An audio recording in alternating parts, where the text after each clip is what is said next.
Ladies and gentlemen, I'm pissed off, and I'll tell you why. The other day, someone sent me this. This is how I feel every goddamn time I watch a Isaac Butterfield video. You go to his YouTube channel and it's like 10% vegans, 90% videos about trans people, and it's constantly him talking about how at risk, he would probably call them like real women, are because of trans women in women's spaces. But then like not once outside of the conversation of trans women will you ever hear him ever voice his concern for women's safety. Ever. This is streamer Elsie or Elise or something. She looks like a prepubescent progressive child. Anyway, I don't really give a shit what she says. Obviously, she's never listened to me at all and had her opinion about me decided by other people. But she does give me an opportunity to talk about something that I think is very, very important, and that is the safety of women. What can we do to help keep women safe? Unfortunately, many women will face a danger at the hands of a man. Now, you may have heard people make the argument of not all men. Well, in fact, it is not all men. It's a very small sample size of the male population of any country that commits heinous crimes, but it is majority male. But I mean, the problem is we spend so much time focusing all this energy, all this education, all this money on trying to convince regular good dudes to not be violent pieces of shit. But they already aren't violent pieces of shit. So it's just a waste of time. But ladies and gents, in this video later on, I'm going to give you exactly what we can do to stop this from happening. At least it's something tangible we can do to stop it from happening. But that's coming up in a second. I've always argued that the same men that would hit a woman are the same pieces of shit that would smack their child or kick their dog. They are just not great people. And it's these violent thugs that don't care, ladies, how much you march or demand change.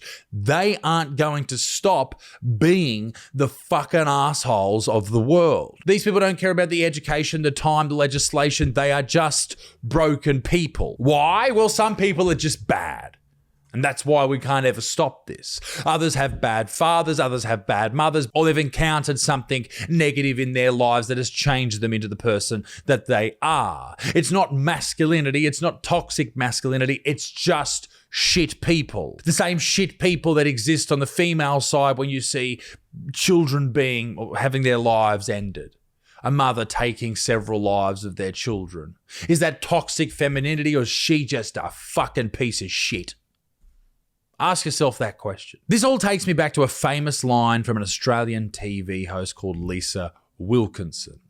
She once said after a young lady was unalived by a psycho in a park in Melbourne, Australia, that words to the effect of, why are we trying to tell women to be safe? Why don't we teach young boys to not R-word them? This might upset some people, but honestly, parents, instead of telling our girls not to walk through parks, maybe we should be telling our boys not to them. Now, I think a lot of people had an issue with that, and the reason they had an issue with that is because, once again, you're wasting time teaching young boys not to R-word women because young boys aren't doing that. Young men aren't doing that. It's these fucking psychos. That was 8 years ago, and very little has changed.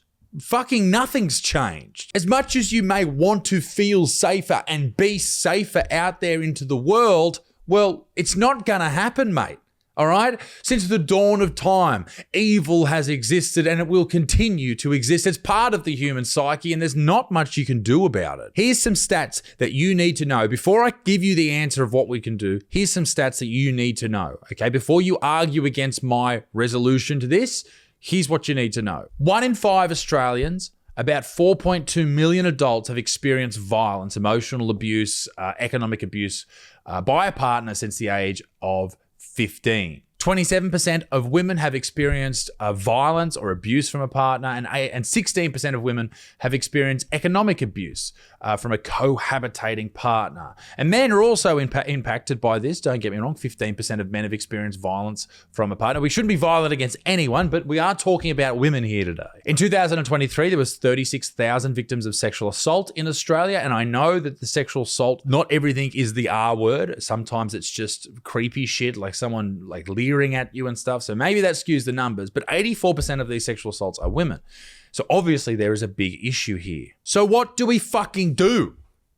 Well, we allow people to defend themselves. And this doesn't just stop at women. This is the same with people breaking into your house. That's a big issue here in Australia. Home invasions. This is something that can help them too. We need to, as a country, legalize pepper spray.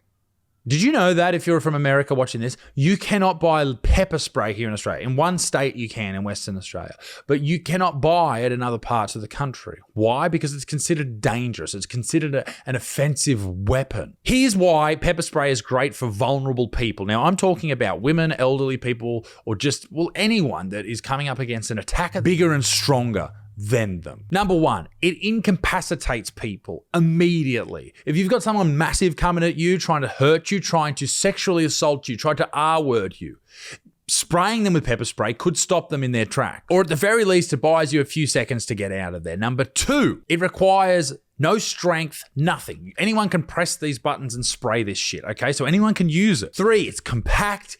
You can carry it around. You can conceal it, keep it in your purse, keep it in your backpack, whatever. Four, it's widely used by police. Now, if the police can use it, then obviously it's relatively safe. If in America right now they're using it on its own citizens because they're doing fucking crazy shit, then why can't we use it to protect ourselves in life or not life situations? I'm trying not to say words that will get YouTube upset. At the very least, it's going to deter people. If I'm a crazy dude and I know a lady's carrying pepper spray or women are usually carrying pepper spray, I'm not going to go and attack her. I don't want to get sprayed. A US Department of Justice study found that women who are resisted with non-lethal force like pepper spray are less likely to be R-worded or injured than those who don't. In 1999, a study by the International Association of Chiefs of Police found pepper spray to be 89% effective in stopping suspect aggression with minimal injury risk. This is great because you can get away and then report it to the police. A Michigan State University review noted that violent crimes involving female victims showed a decrease in areas with high defense tool access.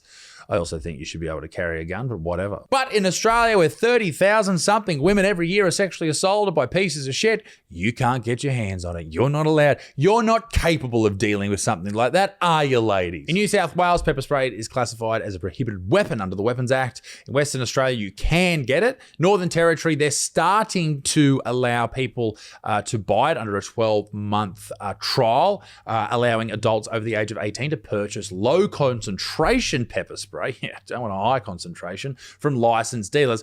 All the other states, it remains legal and it's classified as a weapon. Now, obviously, this isn't going to fix everything. It's not going to stop the violence when you don't have your spray, and it's not going to stop the violence at home. And there are other things that need to be done. We need to make sure that dudes who are susceptible to being violent pieces of shit, that they are intercepted at a young age and provided with appropriate interventions. And also, I sound like a fucking politician there. Like, what does that even mean? Well, I don't know, sitting down with them and telling them that their violent piece of shit dad is not a good way to live your life. But also, if you do view that as a young person, you're probably going to live like that as well. But I think there are things that can be done. I just think we need to reach more of these younger dudes that seem or have violent tendencies built into them. And obviously, not everyone has an excuse for being violent, but a lot of people do. And if we can get to the root cause of those, then maybe we can stop this. And it's going to take generations to do this. And obviously with pepper spray, like in America, they've got pepper spray,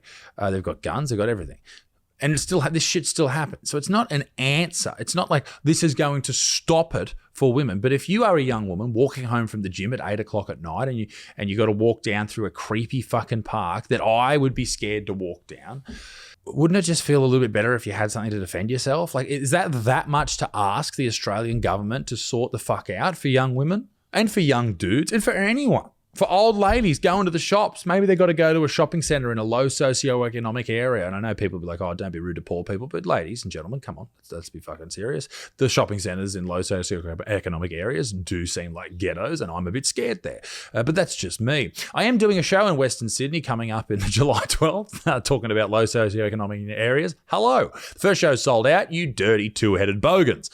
My family is from Western Sydney, so I'm allowed to say it. Obviously, there are potential legal issues if you spray someone in the eye and they've fucking got a sore eye for a couple of months. Maybe they'll sue you, but it's better than being R-worded. I think you would agree. This, ladies and gentlemen, will not solve domestic violence, but it may save a life tomorrow.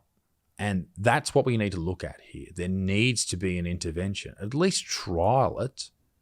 Why wouldn't you give pepper spray out? And let me just, before I discontinue this video, let me just say this. Say it was legal here tomorrow. If you buy pepper spray and just walk up to some random person on the street and spray them in the eyes and hurt them, then okay, you're being violent, right? If they didn't do anything to you, then you're being violent and you should face the full extent of the law. This is how we operate with anything. People can buy knives. Why can't you buy pepper spray? Like, it is absolutely crazy that this isn't considered just the most normal thing of all time.